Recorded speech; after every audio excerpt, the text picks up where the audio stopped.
안녕하세요. 미국 주식하는 임겐입니다. 오늘 미국장 한번 보겠습니다. 구독과 좋아요 부탁해요. 오늘은 3대 지수 모두 상승으로 마감을 했습니다. 다우는 오늘 1% 상승을 했고 S&P 500은 1.46% 상승으로 마감했습니다. 그리고 나스닥은 오늘 2.5% 상승을 했는데요.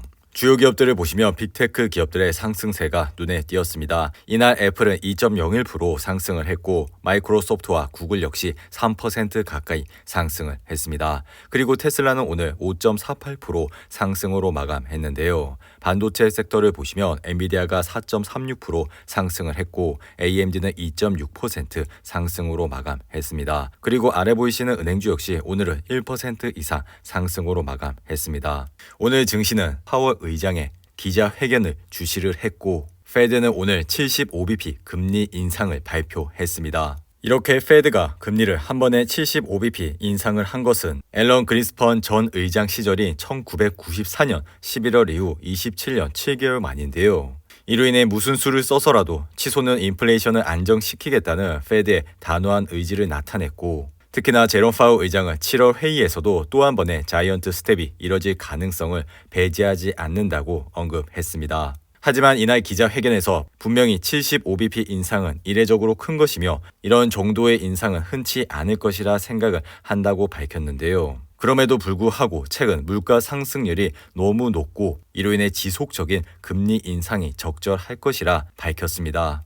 이러한 회견 발언이 나오자마자 10년물 미 국채 금리는 하락세로 돌아섰고 이로 인해 오늘 19.1bp 하락을 하여 3.29%까지 내려왔습니다. 현재 나스닥 차트를 보시면 오늘 상승으로 인해 아래 보이신 RSI는 38로 마감을 했습니다. 연준은 지난 3월 치솟고 있는 물가를 잡기 위해 3년 만에 금리를 25bp 올렸고 이어 지난 5월에는 22년 만에 최대 폭인 50bp 금리 인상을 단행했습니다. 그리고 이번 6월 역시 75bp 금리를 인상하는 자이언트 스텝을 밟게 됐는데요. 제롬 파월 연준 의장은 지난달 빅스텝 직후 75bp 금리 인상 가능성에 대해서는 선을 그으면서 6월과 7월에도 50bp 금리 인상을 고려할 것이라 밝혔지만 1981년 이후 기록적인 물가 상승세에 연준은 이날 파격적인 금리 인상을 결정했습니다. 그리고 지난 10일 발표된 미국의 5월 소비자 물가 지수는 지난해 같은 기간 대비 8.6%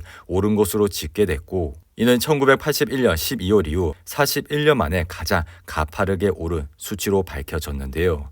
이로 인해 FNC 위원들은 올해 말 금리 수준을 3.4%로 전망을 했고 이로 인해 올해 남은 회의가 4차례로 앞으로 금리는 175bp 더 오를 수 있다고 생각이 드는데요. 그리고 내년 말 금리 전망치는 3.8%로 종전보다 1% 상향 조정됐습니다. 더불어 연준은 올해 미국 경제 성장률 전망치를 3월에 내놓은 2.8%보다 1.1% 낮은 1.7%로 하향 조정을 했고 올해 물가 상승률 전망치 역시 기존 4.3%에서 5.2%로 올려 잡았습니다. 그리고 9조 달러에 육박하는 대차 대조표 축소를 기존 계획대로 계속 진행하는 양적 긴축을 지속하겠다고 밝혔습니다. 이로 인해 최근 직격탄을 맞은 기술주는 긴축 불확실성이 일부 해소되면서 반등을 했고 테슬라는 이날 5.48% 상승을 했습니다. 이로 인해 아래 보이시는 RSI는 44로 마감을 했는데요. 테슬라 역시 최근 지속적으로 하락을 하면서 645불이라는 지지선을 바탕으로 해서 현재는 W자 반등을 하고 있는 모습을 보여주고 있습니다. 하지만 지난 5월 FOMC 회의 때도 보셨겠지만 파우 의장이 기자회견을 하고 시장에 안도를 주면서 큰 폭의 상승을 했고 다음날 이러한 상승폭을 반납을 하는 모습을 보였기 때문에 당분간 변동성은 클 것이라 생각이 드니 이러한 점을 잘 참고하시고 투자를 해주시기 바라고요. 그리고 애플 역시 오늘 2% 이상 상승을 하면서 아래 보이신 RSI는 38로 마감을 했습니다. 최근 애플 역시 지속적으로 하락을 하면서 135불이라는 지지선을 바탕으로 반등을 하고 있는 모습을 보여주고 있는데요. 하지만 오늘의 반등이 바닥이라고 생각을 하시고 자신의 투자금을 올인을 한다기보다는 이러한 시장의 흐름세를 유심히 지켜보시고 투자를 해주시면 좋을 것 같습니다. 그리고 엔비디아 역시 오늘은 4% 이상 상승을 하면서 아래 보이신 RSI는 41로 마감을 했는데요. 그리고 엔비디아는 최근 러시아와 우크라이나 전쟁으로 인해 반도체 공급에 대한 이슈가 생겼고 더불어 향후 시장의 수요마저 꺾이면서 주가도 좋지 않은 흐름세를 보였습니다. 하지만 엔비디아는 지속적으로 수익을 창출을 하고 있고 매출 역시 성장을 하고 있기 때문에 이러한 기업이 많이 떨어졌을 때는 관심을 가져주시면 좋을 것 같은데요. 그리고 이날 국제 유가는 미국의 원유 재고가 증가했다는 소식에 WTI 가격이 2% 이상 하락을 하면서 배럴당 111.83달러에 거래를 마쳤습니다. 이로 인해 옥시렌탈의 주가 역시 이날 3% 가까이 하락을 하면서 아래 보이신 RSI는 41로 마감을 했습니다. 이전 영상에서도 말씀을 드렸지만 옥시렌탈의 주가가 이렇게 70불대에서 주가가 형성이 됐을 때는 관망을 하는 자세로 주가를 지켜보시라고 언급을 드렸고 그리고 주가는 이렇게 꾸준히 오르기만 하는 것은 아니라고 말씀을 드렸습니다.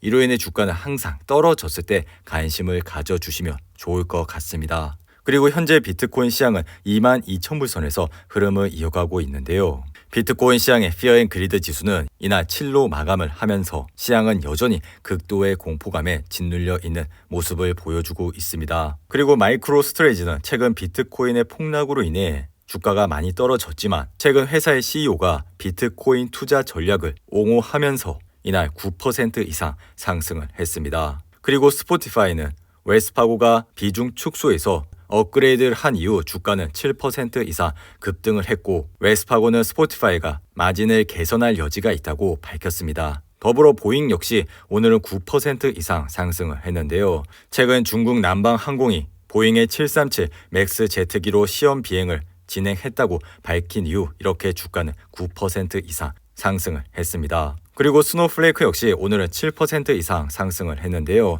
최근 주요 기관에서 스노우플레이크에 대해 보류 상태에서 업그레이드를 한 이후 이렇게 주가는 7% 이상 상승을 했습니다.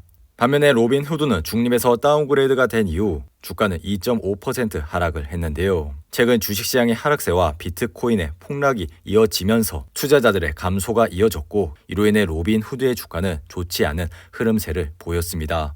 그리고 스파이 ETF를 보시면 이날 1.43% 상승을 하여 아래 보이신 RSI는 36으로 마감을 했습니다. 최근 급격한 금리 인상과 시장의 경기 침체 우려가 나오면서 개별 주식을 투자를 하시는데 큰 어려움이 있을 것이라 생각이 듭니다. 더불어 현재 시장은 굉장한 변동성을 가지고 있고 이런 시장에서 개별 주식을 하시면서 수익을 보시기는 쉽지가 않은데요. 하지만 이러한 스파이어 같은 좋은 ETF에 매달 적립식으로 투자를 하시게 된다면 앞으로 좋은 수익을 얻으실 수가 있다고 생각이 드니 이러한 점을 잘 참고하시고 투자를 해주시면 좋을 것 같습니다. 그리고 주식시장의 피어 앤 그리드 지수를 보시면 오늘은 20으로 마감을 했습니다. 항상 시장이 공포감이 있을 때 시장을 주목해 주시기 바랍니다. 이상으로 오늘의 영상은 이렇게 마무리를 하고요. 오늘 하루도 잘 버티신다고 고생하셨습니다. 여러분들의 후원은 영상 제작에 큰 힘이 됩니다. 하단의 멤버십 가입과 지속적인 시청 부탁드립니다.